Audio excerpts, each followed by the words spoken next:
com uma rabetola na cabeça e um óculinho falando nhe. Agora foi. Sabe o que eu gosto? Eu gosto que o delay é tão grande, porque eu insisto em entregar o melhor que tem do audiovisual pra vocês, que eu demoro 39 horas pra descobrir que tá mutado. Tamo apresentando. Tamo fazendo live. Pra quem elogiou o último vídeo da Laura, eu gravei aqui no meu estúdio, gente.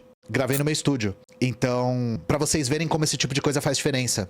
Muita gente elogiou a qualidade técnica. Eu vi muitos comentários, mesmo das pessoas não sabendo que tinha sido feito num estúdio e tal. Muita gente falando, era disso que a esquerda precisava, a nossa comunicação tava muito ruim, agora ela tá profissionalizada. É pra isso que eu queria ter um estúdio, gente. A gente gravou lá e fez diferença. O vídeo da Laura vai bater 1 milhão fácil. Ele bombou em todas as redes. Eu sempre falo pra vocês que todo o retorno do canal tá indo pra investimento em qualidade e o vídeo da Laura é um bom exemplo, certo? Qualquer assinatura dá acesso a vídeos membro? Então, gente, eu não tenho particularmente vídeos membro. Eu coloco as lives completas pra membros, mas tudo que eu gravo, uma hora ou outra sai pro público amplo, sai pra todo mundo. Então, o que eu faço é não botar paywall, não botar nenhum tipo de barreira de pagamento em cima de nenhum conteúdo que eu faço, ao mesmo tempo que eu quero dar algum estímulo para as pessoas se inscreverem, porque ajuda o canal, né? Dá um pouco mais de estabilidade pro canal. Então, se você perdeu a live e quer ver ela inteira, deixar ela no fundo, como tem gente que gosta de fazer, tem essa opção, né? Mas saibam que se tornar membro é mais pra contribuir com o canal do que pra ganhar algum tipo de privilégio. Bom, vamos às pautas? Vamos às pautas. Vocês gostam de pauta, né? Eu sei que vocês gostam de pauta. Seu chat. Vamos à primeira pauta do dia, aqui, que é uma pauta que foi trazida a mim graças à Menina Suede, né? Menina Suede, minha roteirista há muito tempo já. Posso dizer pra vocês que eu tô com uma equipe dos sonhos, assim, pra quem trabalha com o que eu trabalho. E a Suede traz pautas muito interessantes. Caso vocês não saibam, eu não fico falando isso porque também não é tão relevante, mas a Suede é uma mulher trans e ela traz pautas, às vezes, que eu, por ser um homem cis, né, não veria, não prestaria atenção, não passaria despercebido por mim. E ela trouxe uma pauta, um roteiro muito completo a respeito do ataque aos direitos das pessoas LGBT como um todo. Então, uma coisa que me surpreendeu muito foi, em fevereiro a gente fez um vídeo sobre violência contra pessoas trans e esse vídeo repercutiu muito bem. Ele ficou muito grande, muita gente elogiou, muitas pessoas que são comunicadores e comunicadoras trans falaram que ficaram muito felizes com o que eu falei no vídeo, e é mérito da Suede. Fiquei surpreso com o engajamento do vídeo, acho que é uma demonstração de como esse tipo de pauta é importante e tem pessoas que estão interessadas em entender melhor a situação. Sobretudo do ponto de vista marxista, né? Bom, como vocês sabem, caso vocês não tenham visto a live, né? Violência contra pessoas trans não é uma exclusividade do Brasil. O Brasil é um dos países mais violentos do mundo com pessoas trans. E as pessoas trans, eu posso dizer isso com bastante certeza, são o grupo mais oprimido e com mais dificuldade de se defender de dentro da comunidade LGBT. E é um grupo que sofre exclusão da própria comunidade LGBT, gente. É um grupo que sofre exclusão interna. Eu não sei se vocês já viram aquele delírio de pessoas defendendo que a sigla deveria ser só LGB. Vocês já viram? Principalmente feministas, entre aspas, radicais, defendendo esse tipo de coisa? Isso é uma forma de exclusão interna. São pessoas que estão dentro do espectro, né, da sigla LGBTQIAP+, e que excluem esse grupo que, novamente, a gente pode dizer que é o mais oprimido dentro da sigla, né? E o que a gente tem observado nos últimos tempos é uma ofensiva mundial contra os direitos das pessoas LGBT. O que eu quero trazer aqui é uma análise do porquê. O que tem acontecido? Por que esse tipo de coisa tá voltando com tanta força? Vamos fazer uma espécie de histórico aqui, para no final das contas, trazer para vocês uma reflexão um pouco mais teórica, digamos assim. Então vamos começar aqui com uma notícia dos Estados Unidos, né? Suprema Corte dos Estados Unidos parece se inclinar rumo a um novo retrocesso para a comunidade LGBTQIA+. Pais querem ter direito de tirar filhos de aulas em caso de livros com conteúdo LGBTQIA+. Let parents parent. Deixe os pais... Nossa, como é que eu traduzo isso? Deixe os pais fazerem função de pai, né? Não existe esse verbo em... Deixa o pai paisar. Vou traduzir dessa forma. Deixa o pai paisar. Vou ler aqui um trecho. A Suprema Corte dos Estados Unidos, de maioria conservadora, é bom colocar isso aqui, né? Parecia se inclinar nessa terça-feira, dia 22, em favor dos pais sobre o direito de tirar seus filhos das aulas que usarem livros com conteúdo LGBTQIA+.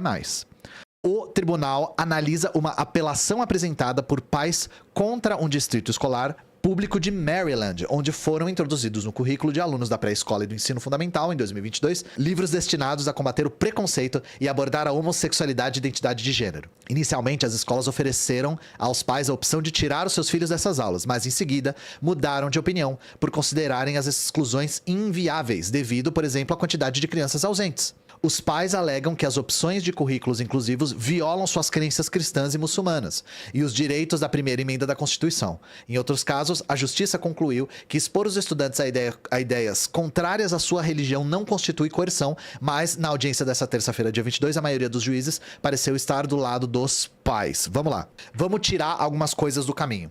Isso aqui anda de mãos dadas com uma pauta que a gente já abordou aqui no canal, que é o homeschooling. O homeschooling é uma bandeira da extrema-direita. Por que isso aqui tem a ver com homeschooling? Porque isso aqui é a ideia da primazia da família na escolha da educação do filho e de que a escola não deve passar por cima da família, etc, etc. O que a gente quer tirar do caminho logo é que isso aqui é uma premissa extremamente perigosa, tá, gente? É uma pauta que já existe na extrema-direita, a gente viu ser levantada principalmente na esteira da escola sem partido, mas que agora tem perdido um pouco de força, talvez porque, não sei, a pauta da anistia tá muito forte, eles estão concentrando todas as suas forças em livrar todo mundo que tá envolvido com a tentativa de golpe da cadeia, né? O motivo pelo qual isso é extremamente perigoso é que isso ameaça as crianças, tá? Essa ideia da primazia da família em relação à escola, em todos os casos, ameaça as crianças. Por quê? Porque isso se baseia numa ideia de família abstrata. Isso se baseia numa ideia de que a família sempre vai querer o melhor para os filhos, sempre vai saber o que é melhor para os filhos e sempre vai acolher os filhos. E vocês, só de me verem falar isso em voz alta, já sabem que isso é um absurdo. Isso é um absurdo. E por que isso é um absurdo? Vou mostrar pra vocês. Maioria dos abusos de crianças acontecem dentro de casa por familiares. Isso aqui é uma coisa que não é muito questionável. Eu não vou entrar em detalhes, acho que já deu pra entender. Quando eu falo de abuso, vocês entenderam que tipo de abuso. Mas tem uma outra coisa que eu quero mostrar pra vocês. Olha só. 10 alunos denunciam abusos no ambiente familiar após assistirem a palestra sobre violência sexual em escola. Segundo a PM, funcionário da prefeitura foi preso após uma das denúncias e outros 3 homens prestaram depoimento. Caso é investigado pela Polícia Civil. O que eu tô querendo demonstrar pra vocês? A escola, muitas vezes, protege a criança da própria família. Vou repetir. Essa ideia da família abstrata protetora é uma ideia que vive no campo das ideias, que fica relegada ao campo das ideias. Existe família funcional e existe família disfuncional. Existe família acolhedora e existe família violenta.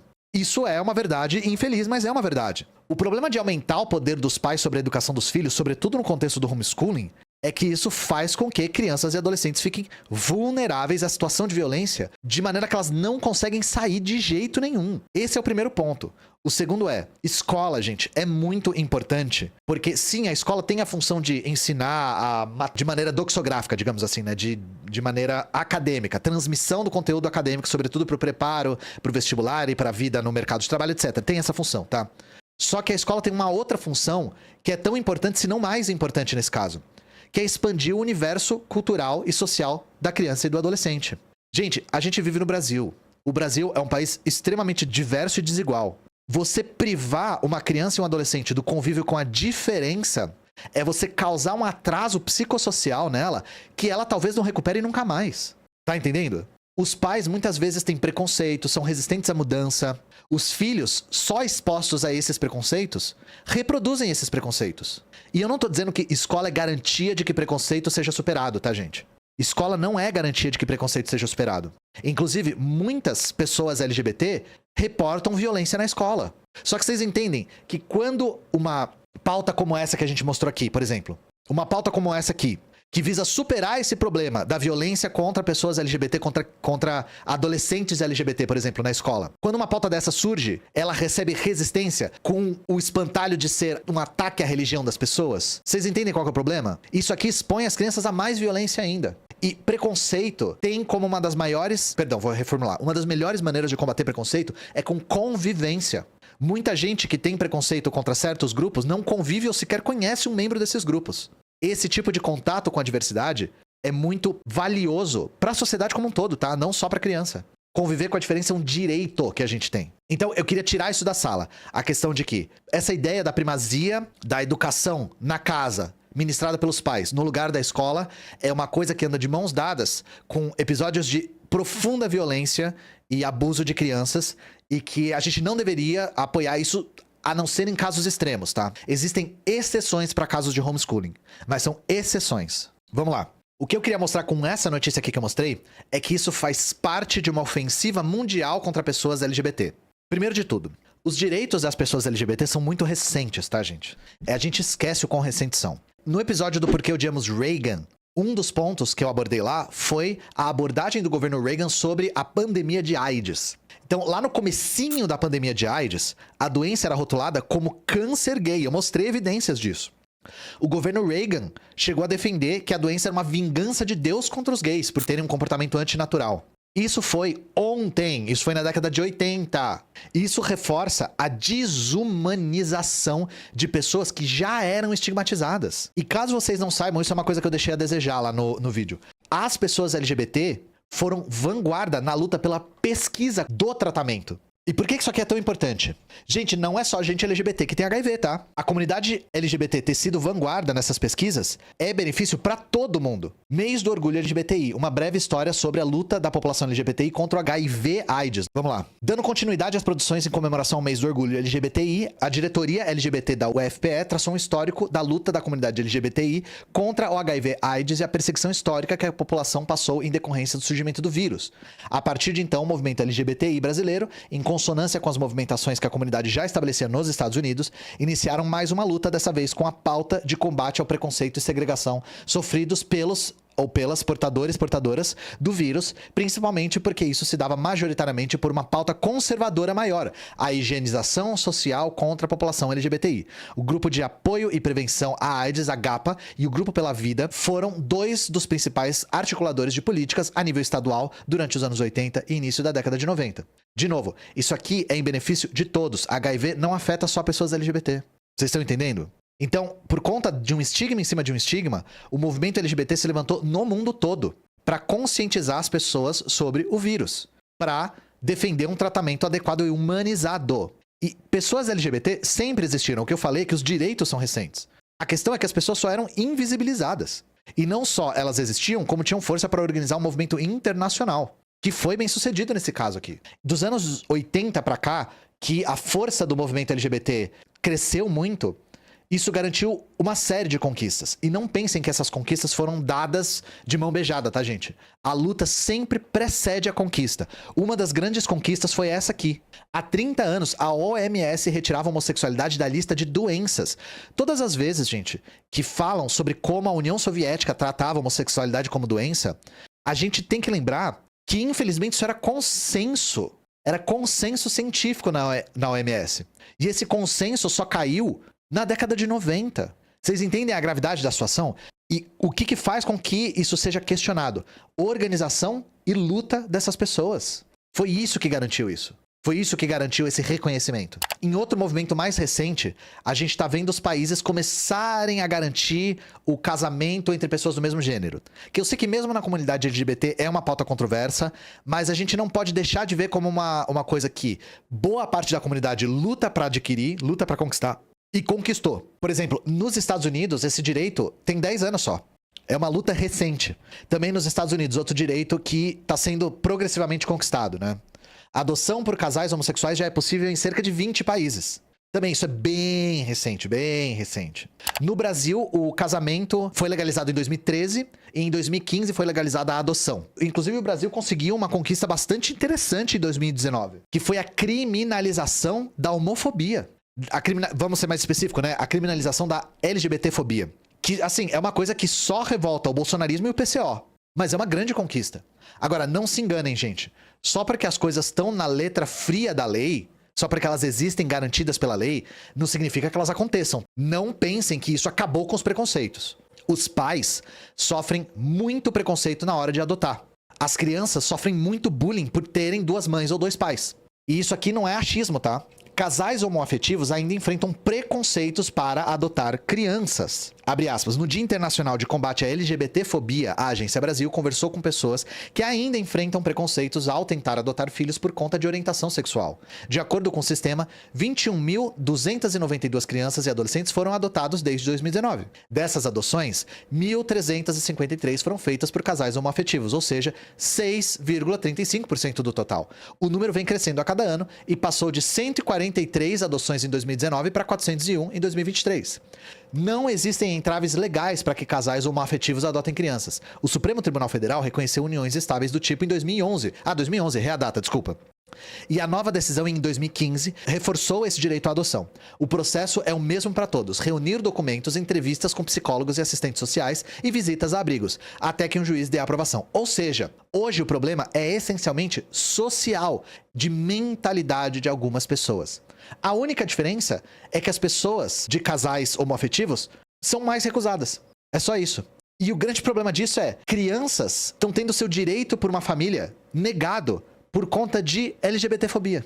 Esse é que é o problema, entendem, gente? Não achem que nos Estados Unidos é diferente, tá? Mesmíssima coisa. Suprema Corte dos Estados Unidos vai decidir se a agência pode impedir adoção por casais homoafetivos. Lá, o caso é mais estranho. A Catholic Social Services, sigla CSS, agência privada de serviço social em prol da adoção, contesta a proibição de discriminar por orientação sexual. Em ação, alegou que não pode fazer inspeções em lares de casais gays e tampouco ajudar a colocar crianças em tais famílias por conta de valores defendidos pela instituição. A CSS argumenta que a exigência de não discriminação viola direitos de liberdade religiosa e de expressão. O entendimento foi rejeitado por Tribunal Federal de Primeiro Grau e também nos recursos. A Suprema Corte, que aceitou julgar o caso, tem maioria conservadora de 6 votos a 3. Gente, é uma agência privada que está usando o seu poder de agência privada para negar famílias para crianças. Então vocês entendem, o direito é assegurado. Mas e aí? Tem organizações dispostas a fazer com que isso não seja assegurado, fazendo uma mistureba de leis e argumentos e liberdade e religião e Bíblia e primeira emenda, segunda emenda e blá blá blá. É só preconceito. E esses grupos têm atacado em várias frentes, inclusive em políticas educacionais. Porque imaginem, gente, imaginem se isso aqui passa. Imaginem se isso aqui virar regra. Aí, essas organizações que querem impedir famílias de casais homossexuais, de casais homoafetivos, de adotarem crianças, vão ter cada vez mais dificuldade de sustentar sua posição perante a opinião pública. Junto com a legislação que vem mudando ao redor do mundo, também as políticas educacionais vêm mudando. Porque foi o que eu falei, gente. Não adianta ter um papel dizendo que não é doença. Não adianta ter um papel dizendo que o casamento é legalizado, que a adoção é legalizada, que é crime LGBTfobia. Não adianta ter o papel. A educação é o próximo passo. Educar para que as pessoas sigam a legislação é fundamental. Esse tipo de política de escola é essencial. Essencial. Respeito por diversidade como um tema transversal está sendo combatida pela extrema-direita. Se eles enfrentam os próprios direitos conquistados tentando reverter na lei, eles também vão enfrentar as políticas educacionais, entendem? E como eles fazem isso? Apelando para preconceito familiar. E é isso aqui que eu quero analisar um pouco mais de perto com vocês, né? Gente, na live sobre saúde das pessoas trans, eu falei um pouco sobre isso, mas eu vou retomar uns temas. Pensa no seguinte: a extrema-direita utiliza pautas de pânico moral para mobilizar a população. Vou até trocar a câmera aqui. A extrema-direita mobiliza pautas de pânico moral para mobilizar a população. O foco da extrema-direita é empurrar a agenda da burguesia de forma violenta, tá? Goela abaixo, contendo a ira da população trabalhadora, desviando o foco. Uma das maneiras de conter a ira da classe trabalhadora é culpando minorias. Por que que é fácil culpar minorias? Porque minorias, por serem minorias, têm dificuldade de se defender. E por que que atacar minorias, pegando o exemplo aqui de pessoas LGBT, funciona? Gente, lembra que a gente falou que os direitos das pessoas LGBT são recentes? De novo, pessoas LGBT sempre existiram. Só que elas eram invisibilizadas. Elas eram invisibilizadas. E qual que é a consequência disso? Um dos medos mais profundos das pessoas é de que o mundo que elas habitam pare de fazer sentido. O medo de que as coisas parem de fazer sentido é um medo muito fácil de explorar. Então, o grande problema da pessoa que nunca teve o direito de ter contato com esse tipo de diversidade e que começa a ver pessoas trans pela primeira vez, começa a ver pessoas usando gênero neutro, começa a ver pessoas afirmando a sua identidade, a sua sexualidade, O medo dessa pessoa é um medo muito profundo. Para além do preconceito religioso, o padre e o pastor disseram que é pecado, é um medo de que o mundo comece a não fazer sentido também. É um medo que vai um pouco além dos preconceitos religiosos. Então, isso aqui é muito fácil de explorar, porque ao mesmo tempo mobiliza um sentimento muito potente que é o medo, e as pessoas que são alvo desse medo têm muita dificuldade de se defender. Esse é o primeiro ponto que eu queria levantar aqui pra vocês, tá? Só que eu vou aprofundar um pouco mais. Se direciona esse medo não só para o mundo que você habita não faz mais sentido.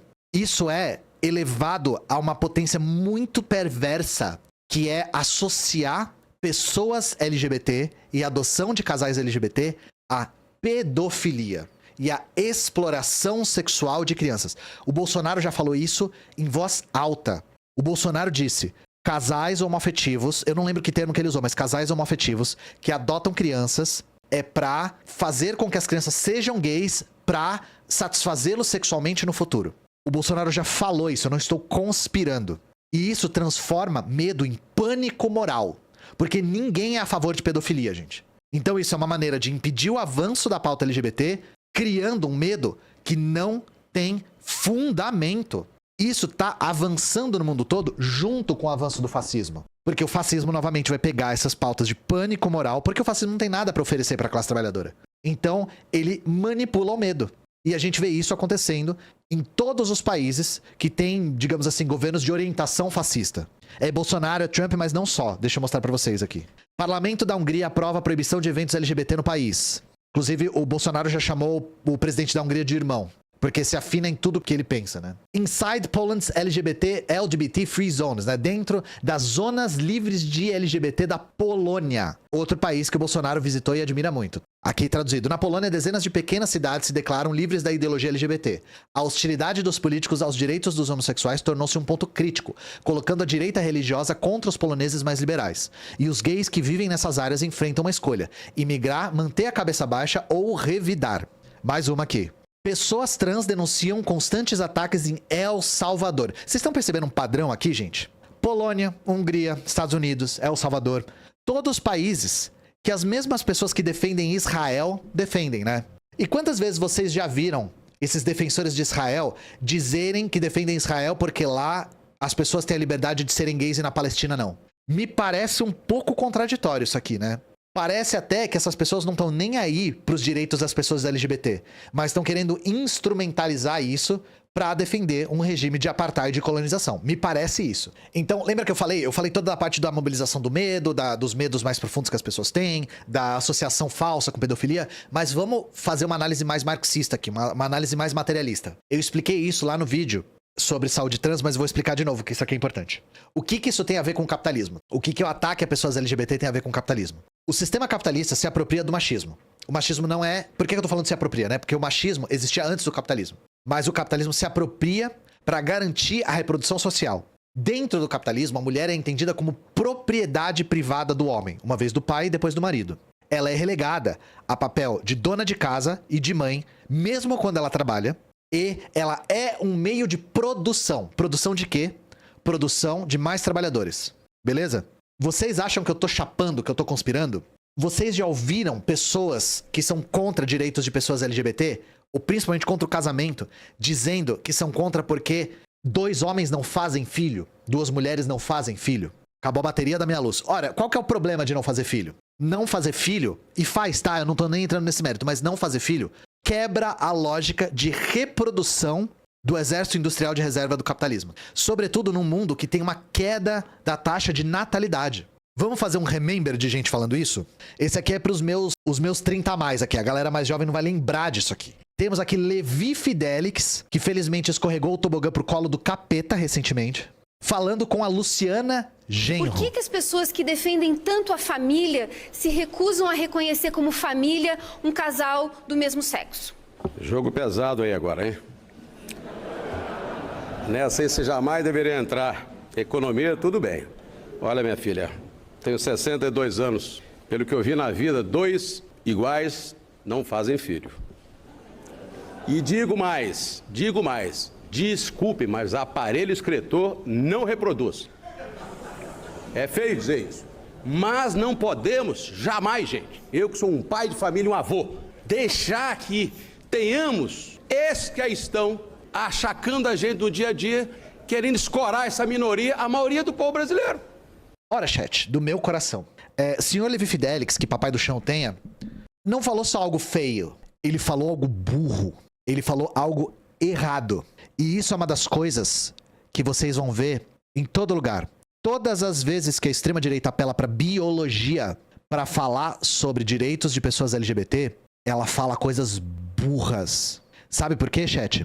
Primeiro de tudo, quando a gente fala de homossexualidade, nós não estamos falando só de homens. Estamos falando também de mulheres. Estamos falando de casais compostos por 2 mulheres ou 2 homens. No caso que ele está se referindo aí. Quando ele diz aparelho excretor não reproduz, esse animal de carroça está querendo se referir ao aparelho digestivo. Porque, chat, o teu cu não faz parte do sistema excretor. Teu cu faz parte do sistema digestivo. Então, não só ele é preconceituoso, como ele é burro. Outro exemplo que eu vou dar aqui. Esse aqui, vocês que acompanham o canal já viram, mas eu vou mostrar de novo. Agora, a pergunta é o seguinte: o homossexual vai ser discriminado no seu governo? E o que o senhor pensa do tema? Perfeito. A pergunta é clara e vamos respondê-la da mesma maneira que temos feito.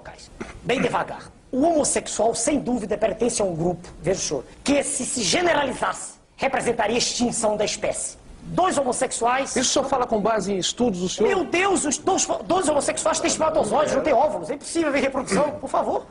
Isso é curso primário, não é ginásio, não é universidade. Claro. Por favor.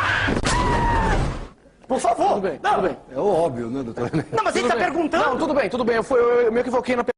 Uou, turn down for what? Me lacrou Tramontina, corte rápido. Realmente, doutor Enéas era o que o Brasil precisava. Bom, chat do meu coração, lembra que eu falei que quando a direita vai tentar usar argumentos científicos para demonstrar os seus preconceitos, ela é burra? A gente consegue ver nesse vídeo que todas as vezes que falam que o Enéas tinha uma mente brilhante, eles devem estar falando do brilho que eu tô vendo aí no vídeo, né? Refletindo na careca dele. Chat do meu coração. Vamos lá. O Enéas é médico, né? O médico compõe uma categoria de trabalho que, se generalizasse, iria acarretar na ruína da economia. Porque nós não teríamos mais pedreiros, nós não teríamos mais faxineiros, não teríamos mais motoristas. Então eu sou contra a categoria médica. Porque uma vez que ela se generaliza, a economia vai pro buraco, né? Onde é que tá o problema aqui? E foi isso que o jornalista tentou perguntar, mas ele se expressou mal. Quando o cara diz, se a homossexualidade se generalizasse, a espécie se extinguiria. Quem disse que isso vai se generalizar? Qual é a evidência disso? Não existe nenhuma evidência de que tenha a menor possibilidade disso acontecer. Então, isso aqui é um argumento imbecil. Dentro dos próprios argumentos imbecis, esse aqui consegue transcender a imbecilidade. Mas, de novo, é um argumento que tem uma via de mão dupla. Primeiro, suscitar preconceito com o verniz de ciência. Segundo, o grande problema para essas pessoas é que a lógica de família e de reprodução da espécie é uma lógica essencialmente capitalista. E as mulheres trans, os homens trans, os casais homoafetivos quebram essa lógica. Então eu espero ter provado meu ponto aqui, tá? Repetindo aqui o que eu falei no vídeo sobre saúde trans. Mulheres no capitalismo não são donas do próprio corpo. O corpo das mulheres é entendido como propriedade e modo de produção. Por isso que essas mesmas pessoas que têm esse tipo de opinião a respeito de casais homoafetivos e adoção, por exemplo, têm a mesma opinião a respeito de direitos reprodutivos das mulheres. Muitas vezes contra o aborto e, em casos extremos, contra contraceptivos. Ou vocês acham que é coincidência isso tudo? Para o capitalismo, transar e não fazer filho é desperdício. É desperdício. Essa caça a pessoas LGBT é só uma das maneiras que o fascismo tem de mobilizar suas bases, mas ela tem sim um fundo material. Material de que a lógica da sexualidade, da identidade de gênero dentro da sigla LGBT quebra em boa parte com a lógica da reprodução do capital. Não tô dizendo que boa parte dessa... Eu não quero ser mal entendido aqui. A comunidade LGBT pode sim ser cooptada pelo capitalismo, principalmente como mercado consumidor. Eu não tô falando dessa parte. Ela é cooptada como mercado consumidor. Então é o famoso pink money. E isso existe, de fato. Mas não é disso que eu tô falando aqui. Eu não tô dizendo que ser gay ou ser trans é inerentemente revolucionário. Não é isso que eu tô falando. Não é isso que eu tô falando. Eu tô indo do mais abstrato pro mais concreto. E no mais abstrato, a raiz material disso é que isso quebra uma lógica de reprodução do capital. Não tem evidência nenhuma de que casais homoafetivos abusem mais dos filhos em proporção do que casais heterossexuais, gente. Só que sabe um dado que a gente tem, concreto? Esse aqui. Jovens LGBT têm 4 vezes mais chances de atentarem contra a própria vida do que os seus colegas. E aí vocês entendem como isso aqui é uma coisa que pode potencialmente proteger a vida dessas pessoas? Vocês entendem isso? Quem diz que nós comunistas não deveríamos estar prestando atenção nesse tipo de coisa, porque isso aqui é a agenda woke liberal do George Soros da Open Society, tá ombreando com o que tem de pior na política. Sim, de fato, os comunistas demoraram muito tempo para dar atenção às pautas das pessoas LGBT. Mas agora isso nunca foi tão fundamental. A gente tem que fundamentar muito bem isso e defender isso muito bem. Por conta desse tipo de coisa. De coisas que os dados mostram com concretude, beleza?